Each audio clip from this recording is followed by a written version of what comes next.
Jeffrey Epstein was a man defined by immense wealth and powerful connections.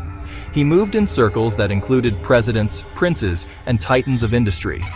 He cultivated an image of a brilliant financier with a mysterious, alluring lifestyle. His name became synonymous with luxury, mansions in New York, Palm Beach estates, a private island in the Caribbean, and a customized Boeing 727 jet. To the outside world, he was an enigma. A self-made billionaire whose true source of fortune was as opaque as the man himself. People were drawn to his orbit, intrigued by the access and opportunity he seemed to offer. However, beneath this polished veneer of power and prestige, a far darker narrative was taking shape. For decades, whispers and then outright accusations of horrific crimes circulated, painting a portrait not of a benefactor, but of a predator. The story that emerged was one of systematic abuse, targeting vulnerable young women and girls.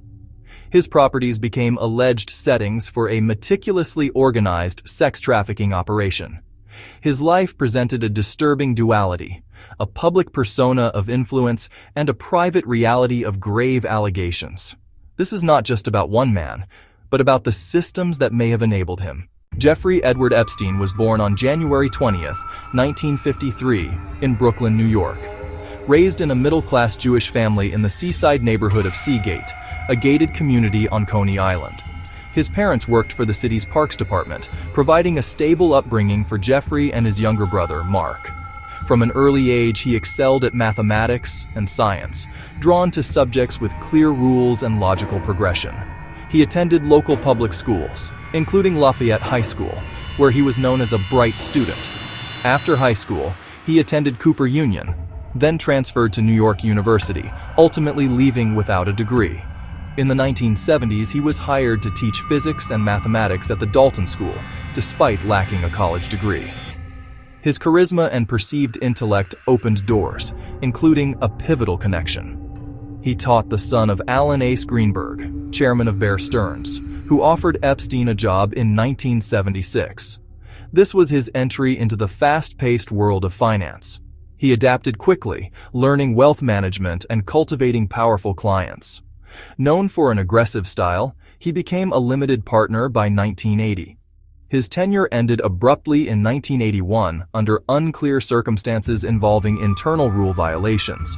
In 1982, he founded J. Epstein & Co., setting the stage for a far more secretive chapter. Epstein presented his firm as an ultra-exclusive consultancy, claiming to manage only billionaires. Secrecy fueled curiosity and shielded his operations. His primary publicly known client was Leslie Wexner. He amassed lavish properties: Manhattan's largest private townhouse on the Upper East Side, a sprawling Palm Beach estate, and Little St. James, a 75-acre private island.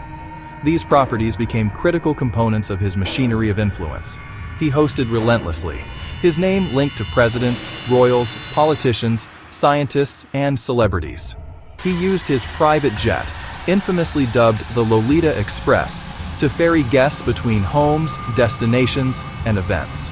The resulting network conferred immense power and a sense of untouchability. He cultivated ties with academics and institutions, donating money and posing as an intellectual philanthropist. This blend of wealth, real estate, and contacts built a fortress of influence. For years, it protected him from consequences for dark activities behind closed doors, until cracks began to appear. In the mid-2000s, a parent contacted Palm Beach police with a complaint that Epstein had sexually abused her 14-year-old stepdaughter. It was not an isolated incident. Detectives uncovered a network of young women and girls with strikingly similar accounts. Many said they were lured to his waterfront mansion. Victim narratives were chillingly consistent. They described being recruited, often by other young women, promised cash for massages. Encounters allegedly escalated into sexual abuse. Many victims, from disadvantaged backgrounds, reported being paid hundreds of dollars.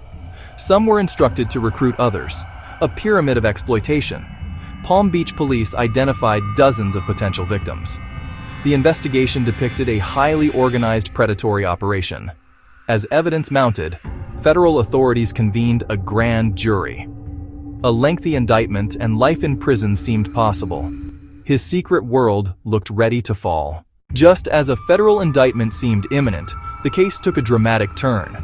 In 2007, Epstein's legal team entered secret negotiations with the U.S. Attorney's Office in Miami, then led by Alexander Acosta. The result? A non-prosecution agreement, signed in 2007 and finalized in 2008, sparing him from federal prosecution. It granted broad immunity to named co-conspirators and even unidentified potential co-conspirators. It remains one of the most criticized deals in modern legal history.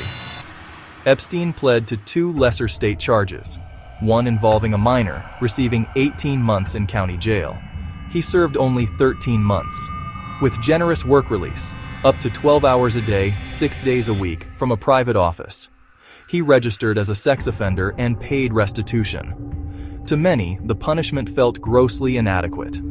Crucially, the deal was kept secret from victims, denying them a voice or the chance to object.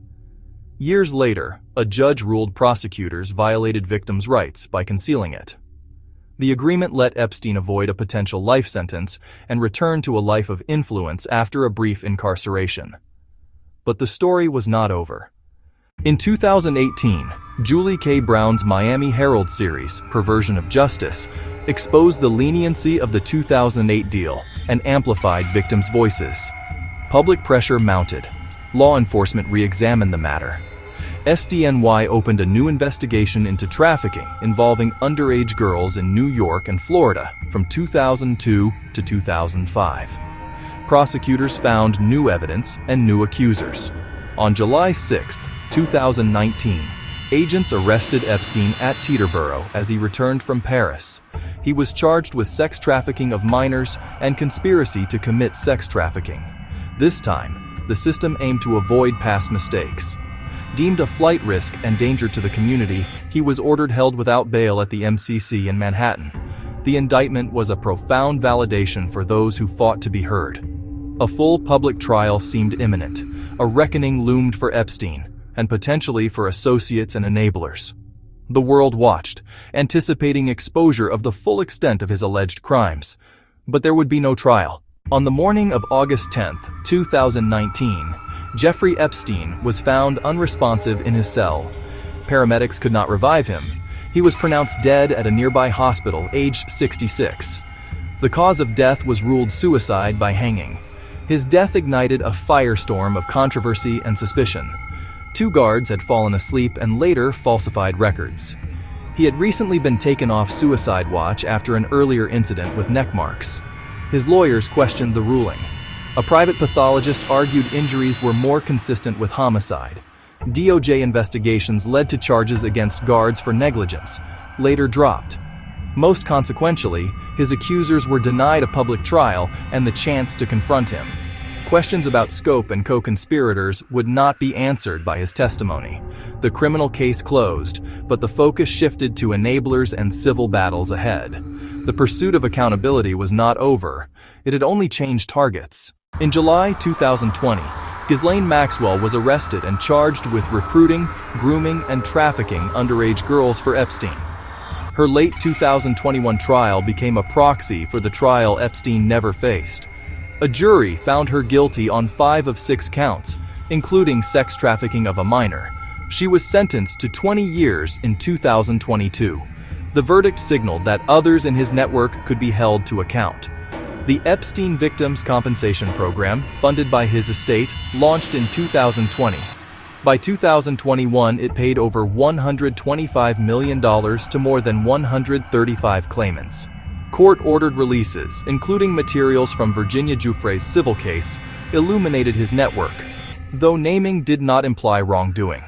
Epstein's story reveals how wealth and power can manipulate systems and evade accountability.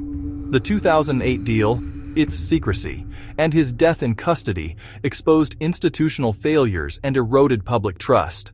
It sparked calls for reform, transparent plea negotiations, and stricter handling of high-profile inmates.